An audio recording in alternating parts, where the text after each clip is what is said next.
Did you put the address in? No, I thought you put the address in. No, I know where I'm going. Let's just I got it. But whenever you say you know where we're going, we end up lost. So can you put it in the map? I'll get it. I got it. You don't got it. Every time you say you got it, we end up in Timbuktu, 20 miles away from where we're going. You want to go left? Why are you going? I'm saying you got to go left. I know where we're going. I've been on this road. The number one cause of challenges in marriages and divorce is not around finances like most would have you think. It's actually the buildup of all those frustrating moments in the car like this.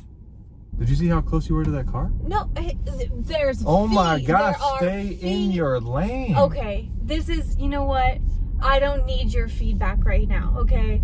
Can you drive slow? We're in a neighborhood. Do you have to be driving so There's nobody fast? even on the road. This is a neighborhood. There's children that could just come running out. Totally fine. Okay, do you need to text right now? Right now. It came up. I'm just answering a text. It's no problem. It's illegal. And if it's not illegal in the state, it's illegal in our car. I bet you if there were 3 people in the car with us, they would all vote I'm a better driver. I bet you. I'd bet you $100. Oh, good blinker. Put your seatbelt on. Come on. Okay. How many times have we been in the car?